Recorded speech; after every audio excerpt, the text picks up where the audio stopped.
What's going on, you bunch of heathens? Today, we are back with part 2 of the Russian Revolution. I already have part 1 up on my channel, so if you want to see that, go check it out. Make sure you watch the original video. Let's jump in. While Nicholas had been busy playing with his new best friend, tensions in Europe had been rising. It just so happened that in 1914, They're always rising in Europe. Franz Ferdinand of Austria-Hungary went for a drive with the top down in Sarajevo. One thing leads to another, and suddenly Russia found itself at war with half of Europe.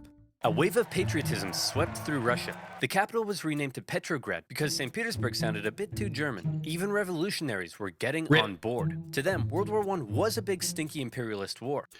Rip. I will say it, St. Petersburg is such a good name. But they didn't want their big stinky imperialist replaced by a foreign one. So pretty much everyone wanted Russia to win. I hope Russia loses. Oh, Jeez, shit. Read the room, Lenin. Lenin hoped Russia would lose because that would help him overthrow the Tsar. As long as he did that, who cares if Germany blows up half the country? And blow up half the country, they did.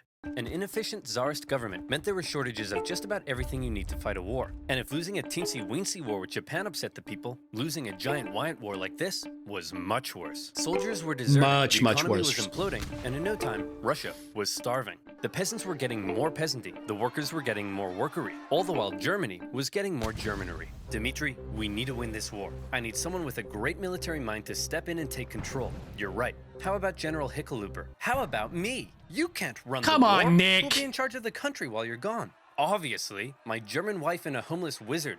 Duh. Nicholas declared. Yeah, because that won't scream, what's the fucking word? I'm fucking blanking. Because that won't be bad whatsoever, huh? Favoritism? Not really, but that's not really the word I'm looking for.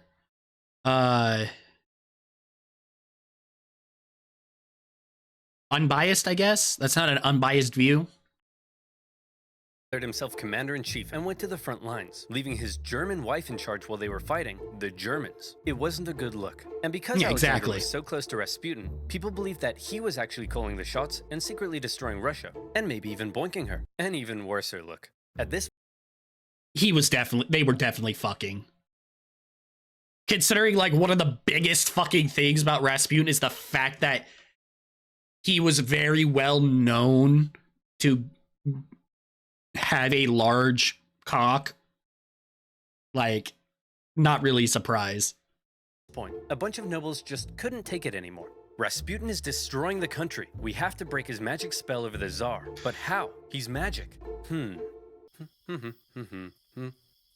Dude. Very cool. Oh yeah, all the fucking assassination attempts against him that just didn't fucking work.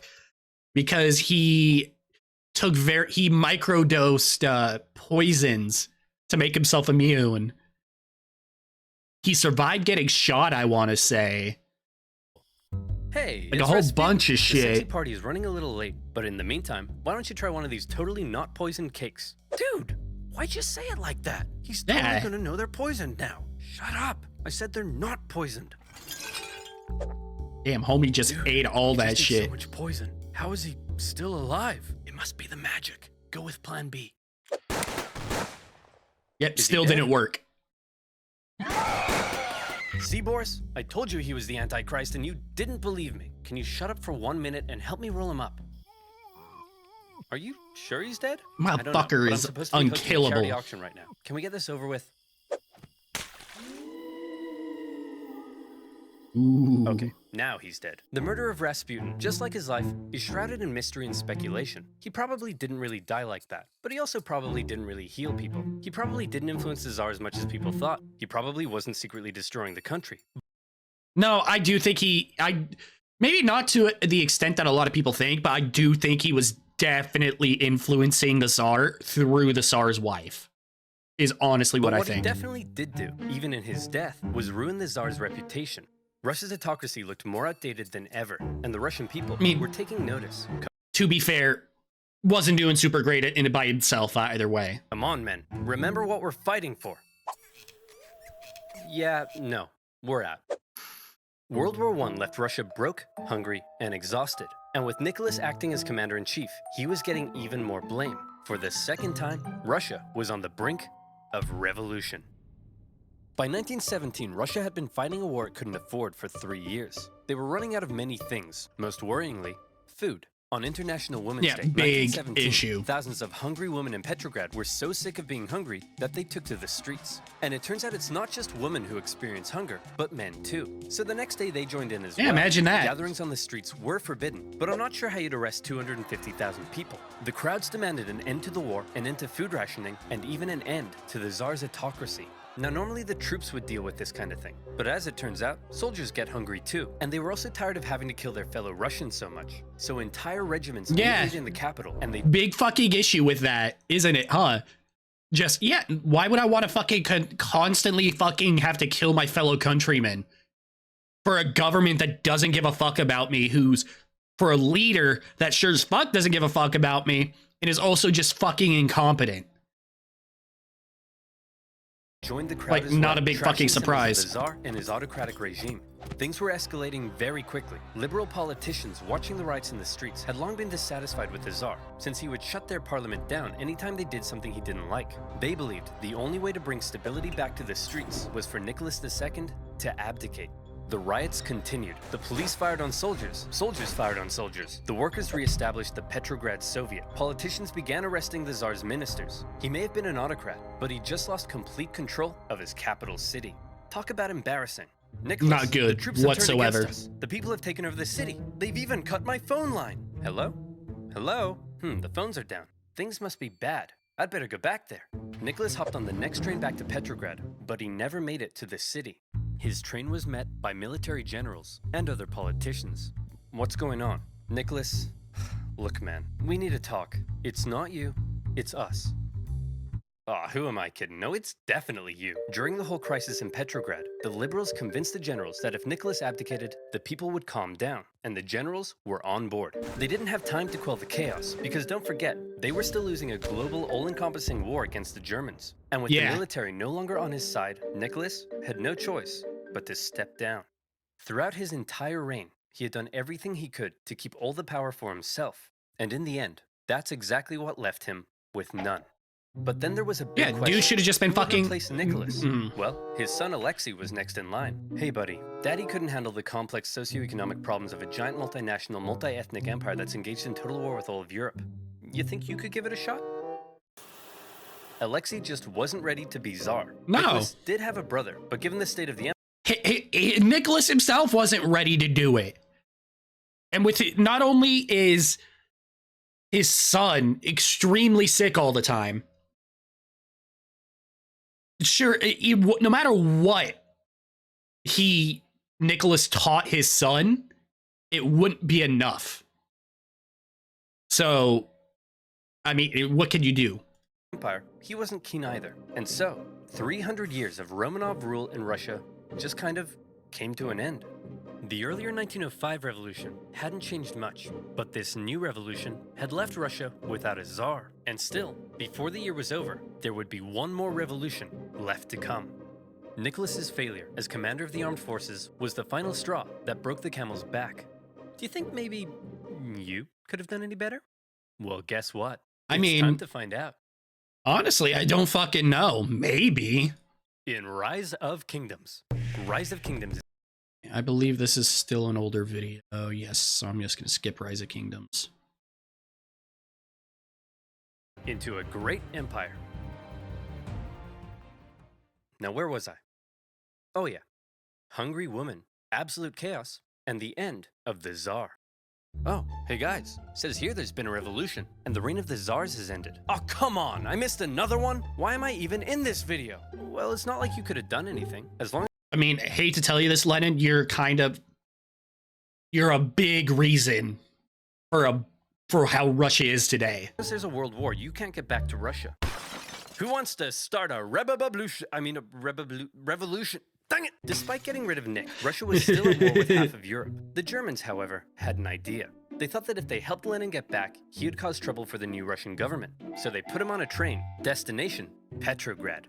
It was a long journey. And Oh, while that's Lenin kinda was cooped up in his smart. train, things in Russia were changing. That's actually Workers pretty were taking fucking control of smart. their factories. Soldiers were socking it to their mean old officers. Without a czar, a big old power vacuum had opened up, and someone needed to fill it. The liberals proposed they be in charge, and they set up the provisional government. The workers, however, had already begun establishing local Soviets, largely controlled by the social revolutionaries and the Mensheviks. And since neither felt like they had the power to oust the other, Russia ended up in a classic dual power conundrum. The two coexisted, with the provisional government becoming the official government and the elected Soviets issuing orders to the workers and soldiers. This power balance was delicate, and all it would take is one Yeah, bold it's pretty revolutionary to delicate, come but along it and seemed give to be everyone a working, I great guess. beatdown. Oh boy, Lenin's coming home. I can't wait for him to see all the great things we've accomplished. And I'm gonna show him my fan art. Oh look, here he comes now. Shut up, shut up! You all suck! The provisional government sucks, the Soviet sucks, there it is. Even your fan art sucks. Dick bag. Why does he have to be so mean? In case you couldn't tell, Lenin wasn't a fan of everything that had been happening. In his April theses, he called the provisional government and the Soviets a bunch of big bourgeois bozos. And he kind of had a point. There was We still a got lot the Russians bozos? were Seriously? mad about. The provisional government hadn't got Russia out of the war, the people were still hungry, and the peasants were still hoping to get more land. Meanwhile, the Soviets hadn't done much to change things either. But even though they weren't perfect, a lot of people did like what the new government had been doing. There was progress. The secret police were disbanded, the death penalty abolished. They even planned to hold elections, meaning for the first time ever, the Russian people could choose their own government. To many, Lenin seemed like some out-of-touch weirdo. If Lenin wanted to go from whiny irrelevant zero to hunky communist hero, he'd need to shake things up a bit. So he and the Bolsheviks came up with a hot new slogan that promised to give the people what the provisional Lenin. Oh, government wouldn't. Peace. sorry, lost Don't like tracking. war? We'll end it. Land. You want land? We'll give it to you. Bread. Hungry? Scooby-Dooby-Doo. Scooby-Dooby-Doo. All power to the Soviets, which meant getting rid of the provisional government and having the Soviets run the place. A communist dream. The people liked these slogans, and bit by bit, the Bolsheviks became more popular. Of course, people. I'm not going to say Some anything. Mensheviks even began switching sides. But even though the people thought Lenin's slogans Wait, was rocked, that Trotsky? as long as the provisional government didn't mess up, they'd continue to support it. So let's check in on the provisional government. Of course, it's on fucking Provisional fire. government, you've made a big mess. The provisional government lasted for just 9 months. I wouldn't but even those say 9 they months did were it. Chaos. The people wanted Russia out of World War I, but Minister of War Alexander Kerensky thought instead of doing that, why not do the exact opposite? If the people saw more Russian victories, they'd have to support the new government. And that went just about as well as you might expect. These heavy defeats worsened the Russian That's not economy good. and made the hungry people hungrier. And by now, I think you know what comes next. They trashed the place. More looting, more God, again? riots, more violence. It was like the Tsar had never abdicated. Tens of thousands of armed workers took to the streets during some of the worst violence Petrograd had seen yet.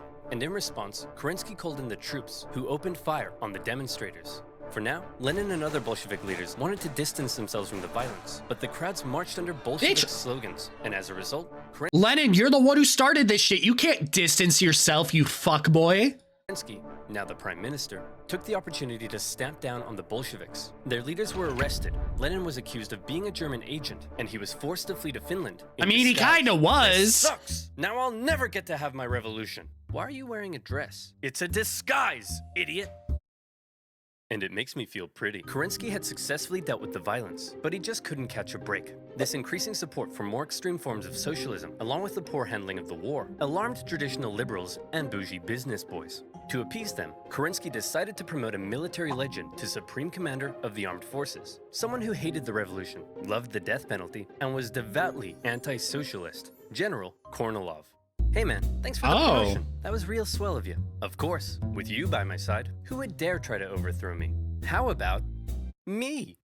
Big I surprise. did not see this I'm coming. not- I- Unfortunately really? for Kerensky, I did. Kornilov hated the liberal and socialist reforms of the new government, particularly the dumb socialist soldiers committees. The army was no place for undisciplined left-wing snowflakes. Fearing a Bolshevik takeover was imminent, Kornilov ordered his men towards Petrograd to oust the Soviet and take over. Kerensky freaked out, and he needed help. Since he knew Trotsky was finger-licking good at organizing, he and other Bolshevik leaders were released, and they, along with the Soviet, organized the defense of Petrograd. Kornilov had the power of soldiers, but the Soviet had the power of workers. And they did what workers do best. Railroad workers diverted Kornilov's men away. I mean, yeah. Smart. That's actually really smart to do.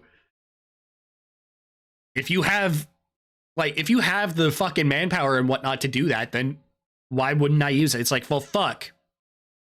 Y'all were creating big fucking issues for me, but now I have a bigger issue. Enemy of my enemy is my friend. You're coming to fucking help me. Telegraph workers messed with his communications. They even infiltrated his forces and encouraged the demoralized men to desert. You're They were better also than this, armed en Steve. masse. But in the end, no fighting was necessary because Kornilov's coup just fell apart, and Kornilov was sent straight to prison. Everything was coming up Kerensky. Hey, thanks for the help, boys. Yeah, but what Couldn't have happens done to it him? without He you. gets Now ousted, that there's doesn't no he? longer any threat. How about you, return all those guns I gave you? Not gonna happen, homie. No. Oh, no. In order to kill a rat, Kerensky had just given a gun to a bear, a Bolshevik bear. The whole affair was a huge propaganda win for them. They had defended the revolution, and their popularity skyrocketed. They found Yeah, themselves elected makes to the sense. Petrograd and Moscow Soviets, with Trotsky even becoming chairman in Petrograd. They were now in a very powerful position, almost powerful enough for Lenin to return home from Finland and finally stage his long-awaited communist revolution. The Bolsheviks began planning their takeover of the Russian government. Some got cold feet and began arguing against Lenin's armed revolution in favor of a more peaceful approach, and they even wrote newspaper articles about it, which kind of gave the whole scheme away. The Bolsheviks are planning an armed revolution? I did not see this coming. Kerensky began arresting Bolsheviks, and as a result, Lenin and the boys felt they had no choice but to commence the revolution right now. Lenin was back in Petrograd, but was still in hiding, so Trotsky got the ball rolling, using his position Had to fucking start the revolution because your dumbasses decided to print it in your fucking newspaper. as Soviet chairman to organize the Bolshevik militias. Now, if you were to ask Soviet artists, the revolution went something like this. As much as they would Don't like wink to at think me. it was a glorious, violent, heroic takeover, the truth seems to be a little more underwhelming. The Bolsheviks just kind of walked into key buildings in the city and took control. Bolsheviks supporting sailors even brought in a huge battleship, but there wasn't really any fighting. Nobody really tried to stop them. Okay, to be fair, that isn't as big of a flex as you would fucking think, considering what we know about the Russian Navy. Like, that really isn't a fucking flex. Those motherfuckers would be more likely to hit y'all than what they were actually aiming at. In just one day, they took control of the city. Next, Kerensky just managed to escape before the Bolsheviks surrounded the Winter Palace. It's Sneaky Links or something like that. The music, sorry. I've been hearing that shit since like 2014, if not earlier. Placing the provisional government under siege inside. Is it safe to come out yet? I think so. Fear my revolutionary might. Give me that. That night, Lenin Sure, came out of homie. hiding to play a bigger role in the revolution. With him back at the helm, they had one more job to do: storm the Winter Palace and arrest the provisional government. And here comes the final showdown. The palace was defended by a force known as the Battalion of Death, who immediately gave up. And just like that, Lenin Dude, what the fuck? Live up to your fucking names, you cunts. had won. As far as violent, bloody revolutionary uprisings go, this wasn't really one of them. But Lenin was finally in charge of Russia. He had spent his whole life dreaming of this moment. He set up the first... Yeah, but are we... Hold up. Let me look something up really quick. I could have sworn Tsar Nicholas II. He died...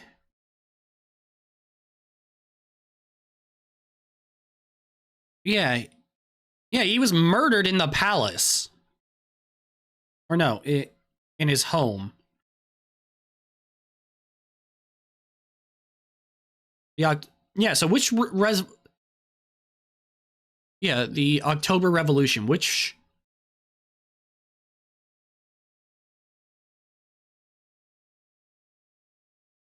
Okay, so maybe we're just not there yet.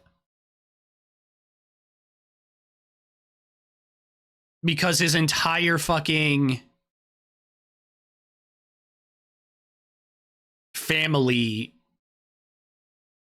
was killed. The entire royal family was killed.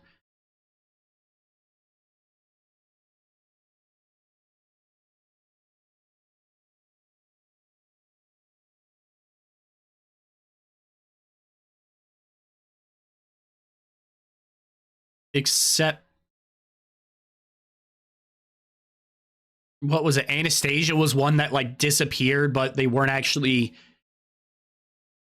Yeah, so I will actually be upset if he does not mention that. Commissars, his own cabinet, Because it was fucking ridiculous. He didn't have any power. To finally make his communist utopia with equality and freedoms beyond compare. Hey Lenin, before we took power, they were planning on holding elections. Shall we go ahead with those? Of course. You can't have a communist utopia without high levels of political participation. But he's gonna rig it. Should be free to elect who it. What? The social revolutionaries won. We lost. Those don't Get count. fucked. Lenin claimed the elections were unfair, and the constituent assembly they created was counter-revolutionary. He presented the new assembly with a motion that basically said, sign here and give up your power. And when the assembly was like, no, fuck no, Lenin bitch. said, see, they're disobeying me. Proof they're counter-revolutionary. Shut it down, boys. Bitch, you fucking lost. Shouldn't have fucking trusted him. Moderate socialists and others weren't happy when Lenin had the assembly closed by force, and when campaigners began taking to the streets, they were fired upon. For Lenin, setting up a communist utopia was looking suspiciously like setting up a dictatorship. Yep, you traded one power-hungry leader for another. While he was implementing many of the communist policies you'd expect, he was also refusing to work with other political parties and cracking down on opposition. Hey Lenin, are you setting up a dictatorship? I'll shoot you if you are. Of course not. What a crazy theory. Definitely fucking seems like he is. Anyway, I'm pleased to announce I'm setting up a secret police force to repress and kill traitors. And by traitors, I of course mean anyone not loyal to me. What'd I say? The assassination attempt made on Lenin's life in August 1918 failed. Too but bad. In response, the Bolsheviks ramped up their oppression. But while all of this chaos was erupting back home, Lenin and the boys were also distracted by another problem. They were still at war with the Germans, and they had promised to give the people peace. So Lenin made Trotsky Commissar for Foreign Affairs and sent him off to negotiate a peace deal with the Germans. The Germans offered Trotsky really harsh terms, you know, because they were winning the war. They demanded Russia give up a bunch Which makes sense. Something that would be devastating to the economy. Look, I know it's not great, but I think we have to accept it. Are you insane? This will ruin us. Hey Trotsky, you got a big brain. What do you think? How about no war, no peace? What's that, Mr. Trotsky, sir? It's simple. No war means we'll stop fighting the Germans, but no peace means we won't sign the peace treaty either. Then, when the Germans say we've just stopped fighting, they'll have to leave us alone or something. What? I'm sorry, what?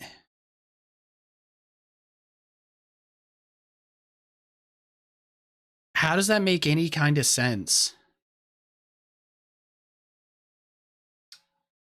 Brilliant idea, guy. Trotsky, that's genius. I could kiss you. Do you want me to kiss you? Do it. Stop asking me that. Trotsky's Damn no it. war, no peace plan was a huge Toxic success. Yowie. Oh, wait, no, just kidding. It went exactly as you'd imagine. When the Yeah, they Germans just saw the Russians had stopped ran fighting, over they 'em. slammed 700,000 troops deep into Russian territory Why with wouldn't no they? resistance. Now, the new peace treaty offered by the Germans was way worse, with Russia losing a huge amount of territory, population, and resources. The Bolsheviks had no choice but to God, that's so insane that, losing a huge amount of territory. like, yeah, this doesn't seem like a lot in the grand scheme of things for, what would you call it? Russia. But the fact that Population a quarter of their and resources. population and a quarter of their industry is focused just in this small section of the entirety of Russia. Like, it's so insane to me. Like, yeah, Russia's fucking big and China's really fucking big. But because I'm American, I'm used to thinking, yeah, we have big fucking populations and a lot of our industry just everywhere around our country, like quite a bit of it, that so much is just focused right here is just insane to me. The Bolsheviks had no choice but to accept, and Russia was humiliated.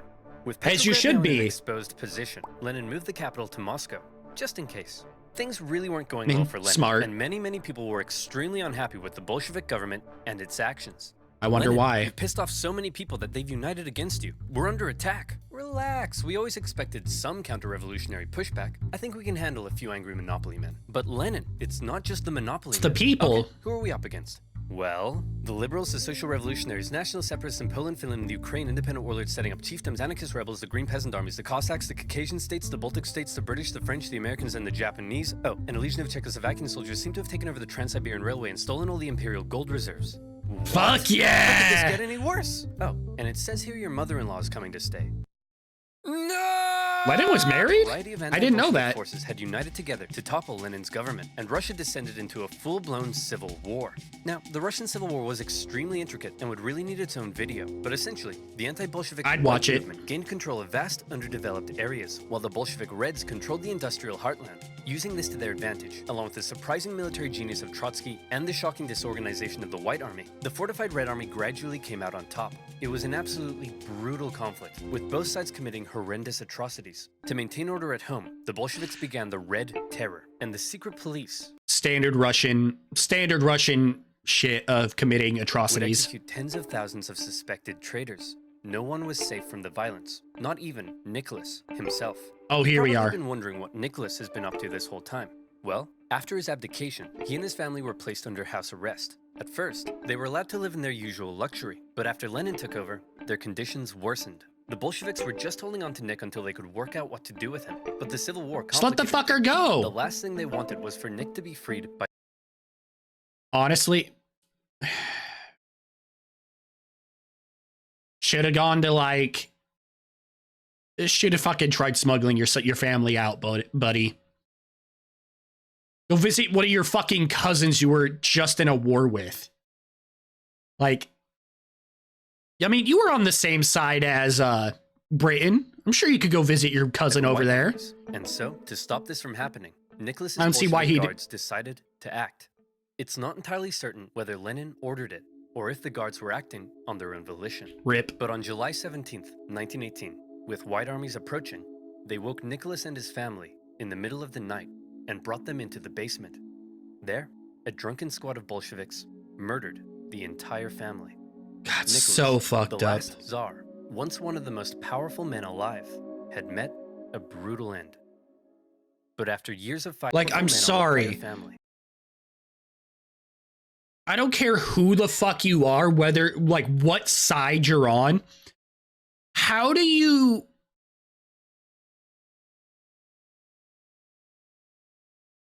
How? How do you rationalize killing an entire family, including children? Executing them. I didn't know that the soldiers who killed him were drunk. Like, I don't understand. No. If you're killing an entire family like this, are we the baddies? I think we're the baddies. Like, what? the entire family. Nicholas, So insane the to last me. Tsar, once one of the most powerful men alive, had met a brutal end. Yeah, But after emphasis years of on fighting brutal. and millions of deaths, Trotsky and his Red Army came out victorious. Wow, that was a close one. Okay, back to creating a communist utopia. How are we doing on that? Well, the Civil War helped create a massive famine and about 5 million people starved to death. There's massive inflation and the ruble is worthless. Hundreds and hundreds of kilometers of railway track have been destroyed. Disease and epidemics have killed 3 million. The population of Moscow and Petrograd has collapsed. Life expectancy has plummeted. Sailors in Kronstadt are rebelling. People are freezing to death in their own apartments and life has been reduced to a constant search for food and shelter. Whoa. Oh. Well, this just means I'll have to work twice as hard, day and night, to save the country. Nothing will stop me, short of a couple of sudden strokes.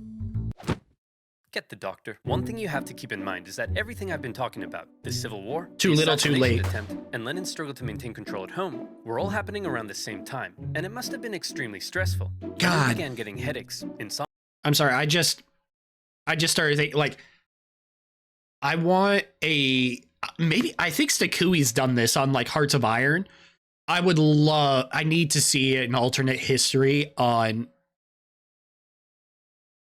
if either the SARS, I swear to God, that's been a fucking thing where the SARS stayed in power, or they regained power at least, like, that kind of thing. and in 1922, he suffered 2 separate strokes. As the Soviet Union was officially declared under a strict one-party system, Lenin's health continued to decline, and his ability to lead the Communist Party went with it. Everybody Well, assumed Trotsky would one succeed. eye went one He was a dir- great speaker, he'd won the Civil War, and he had a dope-ass train. Just keeping his The eyes last on him. person anyone expected to take over was Stalin. Stalin wasn't a great intellectual like Lenin, or a charismatic war hero like Trotsky. He was, as one Menshevik described him, a gray blur. Someone who operated in the background. Someone Honestly, God, yet I fucking forgot that they put the Tiger King characters in here. Fuck, I don't remember the fucking podcast. I swear I've talked about them before on old videos. where they literally, the whole podcast is breaking down the history of dictators.